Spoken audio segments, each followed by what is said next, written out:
All right, welcome this week, and we're looking in the Old Testament. We're looking in the book of 1 Samuel as well as the book of 2 Samuel as well as the book of 1 Chronicles. It's a story of one of David's mighty men. David, before he became king, had 37 mighty men around him that supported him, that looked out for him, that did extraordinary feats for David.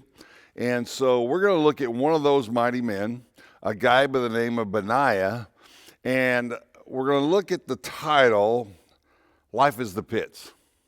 Now, you can either say that life is, it's the pits, or you can say, hey, life's the pits. What do you do with it? All right? I think that's what some people just really kind of get bummed in life, and I know there are probably those days that you get bummed in life. But I want to take the story of Benaiah and talk about some things about him being in a pit. You know, we used to sing the song, down in the pit where my sins dragged me down. I cried to the Lord from the deep miry clay. Tenderly he brought me out a golden day. And so that's one way of looking at it. But this morning, let's start by looking at his exploits and discussing him and discussing what God can do for you and for me if we will say, you know what, I'm going to go into the pit with the resolve. I'm going to go into the pit for a reason. All right, let's think about that. Benaiah, son of Jehoiada, a valiant fighter from Kabzeel, performed great exploits. He struck down Moab's two mightiest warriors. In fact, they were called lion-like men. He also went down into a pit on a snowy day and killed a lion. And he struck down a huge Egyptian, the Bible tells us at least 5 cubits, over 7 feet tall, whose spear was like a weaver's beam. Although the Egyptian had a spear in his hand, Benaiah went up against him with a club. He snatched the spear from the Egyptian's hand and killed him with his own spear. This is just a portion of Benaiah's story. We're going to see at the end of his story, after all these exploits, where these exploits bring him to. And I think sometimes going into the pit, chasing something we really want, chasing something that really needs to be done, God will reward us for something, okay? And so we're going to look at that this morning, all right? You know this little proverb, when life gives you lemons, make lemonade. Because life is going to give you lemons, and the lemons represent our sour, difficult, unpleasant circumstances of life. And here's the thing, everybody has them. Everybody goes through that. At one time or another in your life, someone has given you lemons, and you had to decide whether you're going to make lemonade with it, or you're just going to take the sour and the difficult and the unpleasant and dwell with it, right? Now, I'm sure Benaiah didn't want to go up against 2 of Moab's greatest soldiers. I'm sure he didn't want to go into the pit with a lion on a snowy day. I'm sure he didn't want to do this that he had to with an Egyptian, but the Bible tells us that he did this for the honor of the king, for the honor of God. This was some of the things that the mighty men of David did to protect him, to help the people of Israel. And so I want to look at that this morning. Think for a minute of Caleb. When Caleb went in to spy the land of Canaan, that Moses sent out the 12 spies, Caleb was one of 2. He and Joshua came back with a good report. The other 10 said, oh, no, we can't do it. And they got the people scared, and the people said, no, we're not going in. Moses tells Caleb, hey, wherever your foot walked while you were in there, that is your land. I promise, God promises to you. It's now time, Moses is dead, now time for the next generation of Israelites to come into the land of Canaan. And there are still giants there. There are still Canaanites and Hittites and Hivites, you know, all the ites. And Caleb is 40 years older.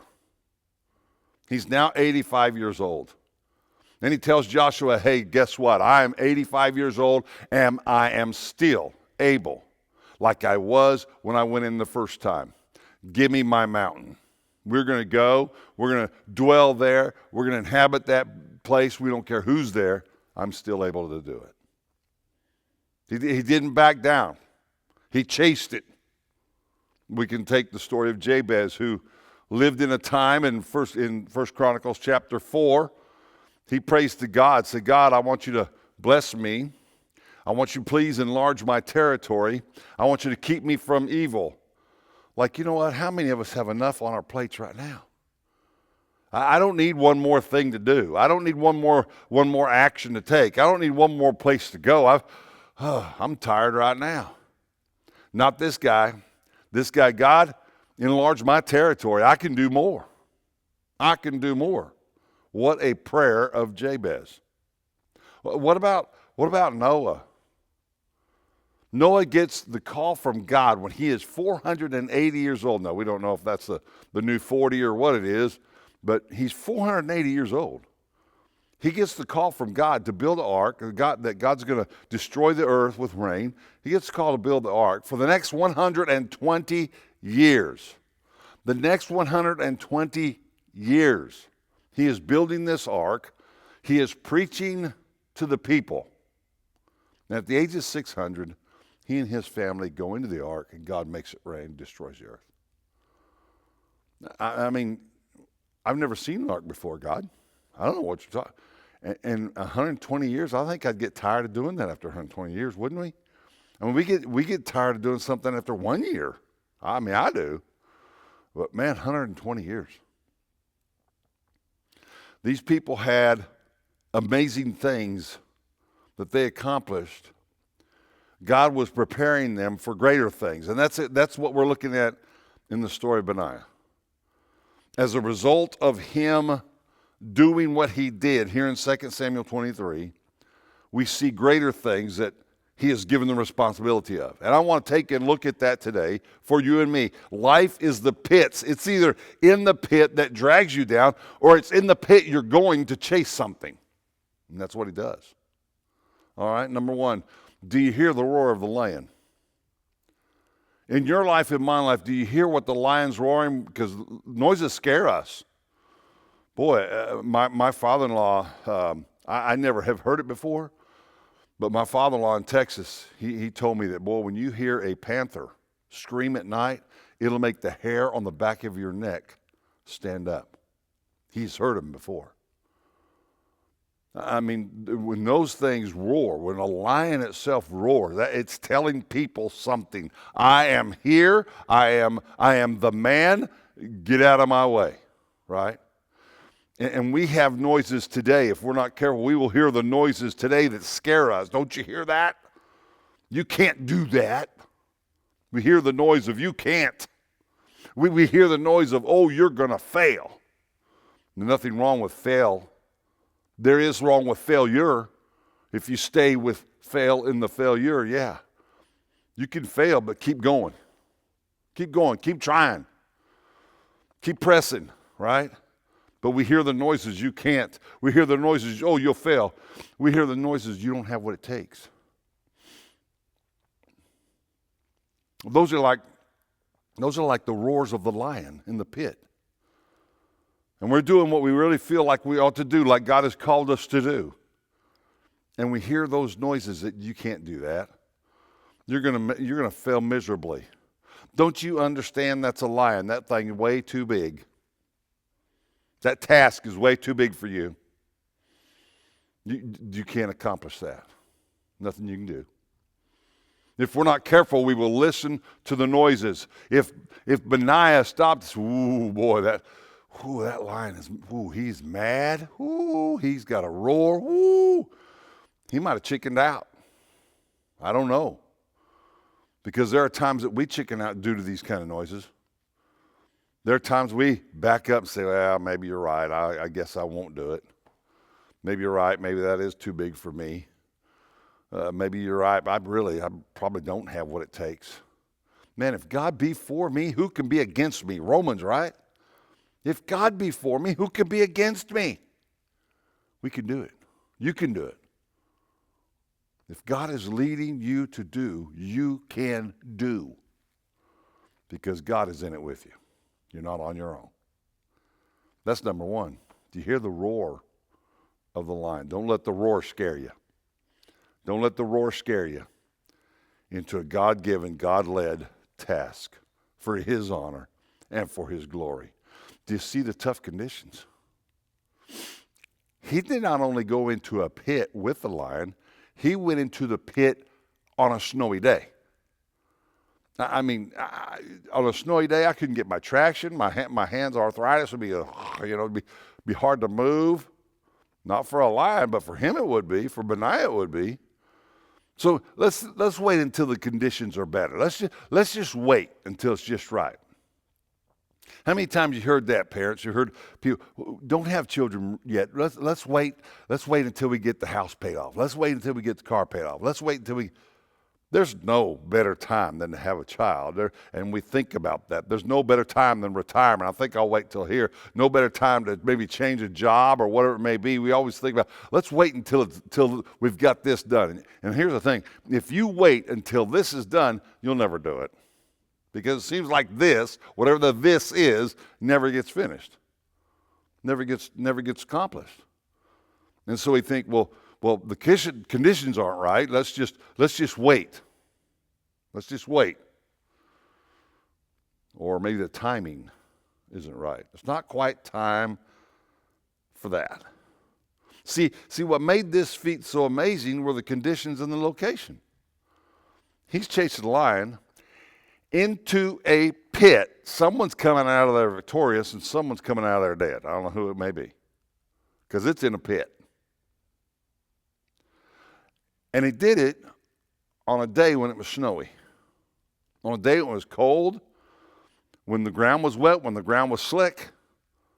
I mean, that's what made this feat extraordinary. Not just the fact that he chased a lion into a pit on a normal day, where they were both kind of on equal ground.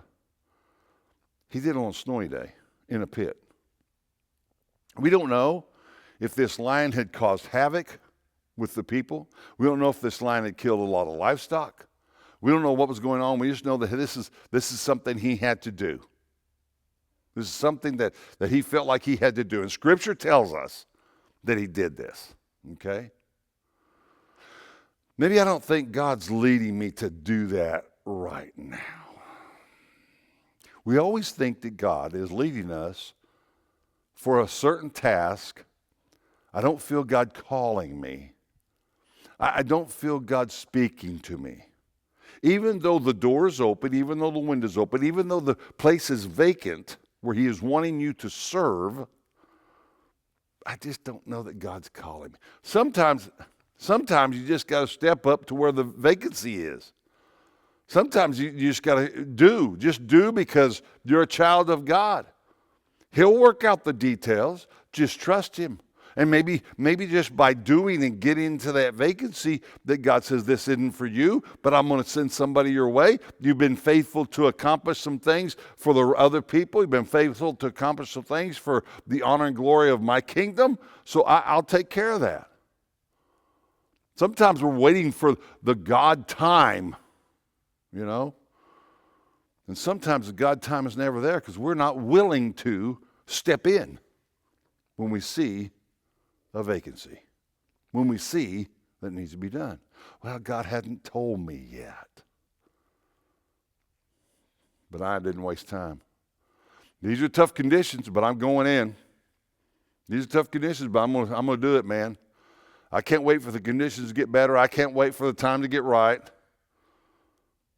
I can't wait to see God's handwriting on the wall. There's something that needs to be done. I'm going to do it. Here's the thing. Your greatest regret at the end of life will be the lions you didn't chase. Your greatest regret at the end of life will be the lions you did not chase. He chased a lion into a pit on a snowy day. He came out victorious. This is going to help him later in some decisions in his life. Let's continue on. Don't you see it's a lion? Okay. He's not chasing a mouse, okay? I'd chase a mouse. I'd even chase a cat and possum around my house. I've caught some possums at my house, turtles, Yeah. But a lion? That's the king of the beast. That dude has claws and teeth and knows how to use them. And most of those lions, they're bigger than me. I mean, they weigh 3, 4, 5, 6, 700 pounds. Who knows? Here's the thing I want to give you on this. Sometimes we have to face our fears. That may be the fear of public speaking. It may be the fear of singing. It may be the fear of any kind of fear that you have. It may be you have to face that fear and say, you know what? I'm going to do this. I'm going to do this because it's God ordained. It's something I have to do for the Lord. So I'm going to face that fear. I'm not going to be scared. Not be scared to teach. Not be scared to speak. Not going to be scared to greet people. No, I'm going to face that fear. Sometimes you have to embrace uncertainty. Yeah. We always want to know the outcome before we ever get there. We always want to know that this is going to work before we ever do it, right? I couldn't tell you how many times I have tried things in church because I'm one of those pastors that likes to try new things. If it works, great. If it doesn't, okay. Let's go back to the drawing board. Let's do something different, right? Because I like to change some things up sometimes. And that's okay. That's okay. It doesn't have to work all the time. You got to embrace the uncertainty and say, okay, I'm not sure if this is going to happen. I don't know what the end result is going to be, but it's going to be okay. Everything's going to work out all right. Sometimes you have to take risks. We like to live in comfort. We like to live in safety. We don't like risks. Now, this is especially evident with men and women. Men are risk takers. Women are not. That is just a fact. That's the average, okay? Normally, men are risk takers. Normally, women are not the risk takers. They like safety. They like security.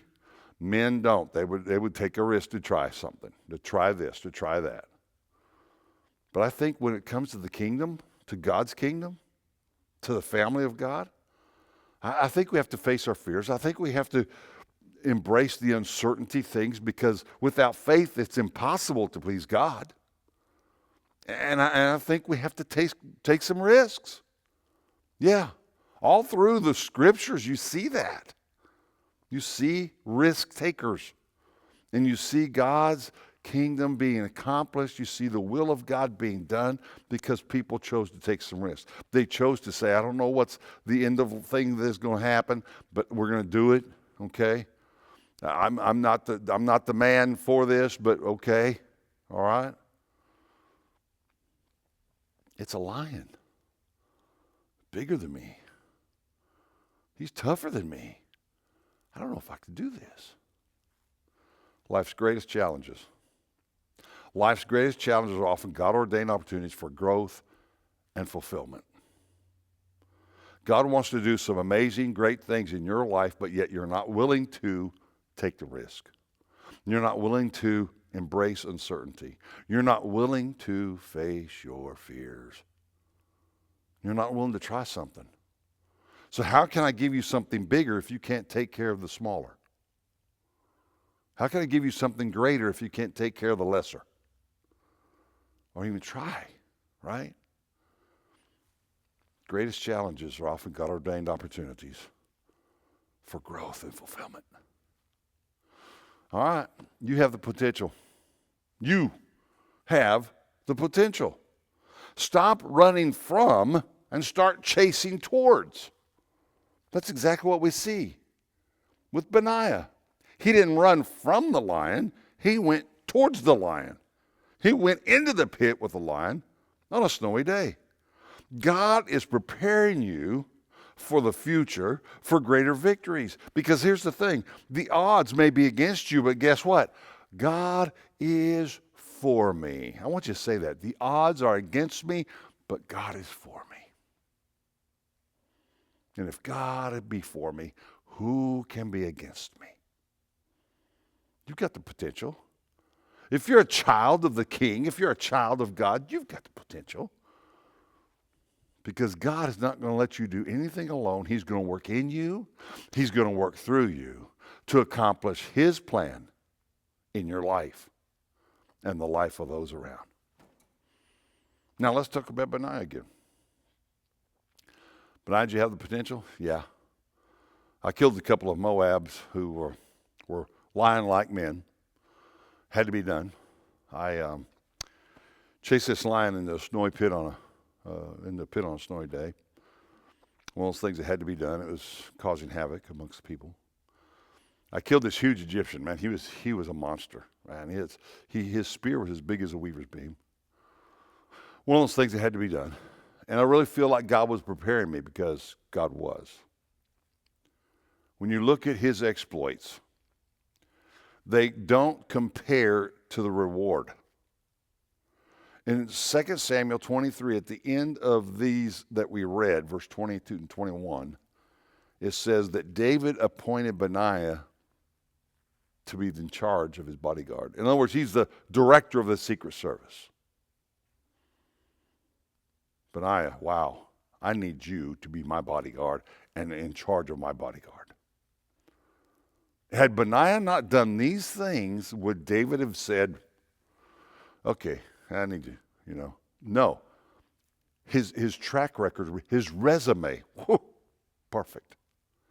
And then when Solomon comes to the throne, before Solomon comes to the throne, guess what? Benaiah's there.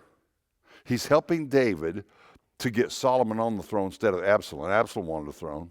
Joab, the commander of Solomon's army, he wanted the throne. And Benaiah helps Solomon get to the throne.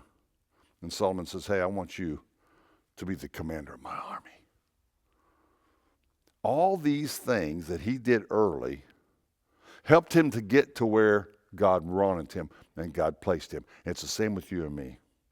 If we're not doing something early, if we're not chasing our lions, if we're running away from those things, God's going to say, how can I use you to do greater things, to do better things?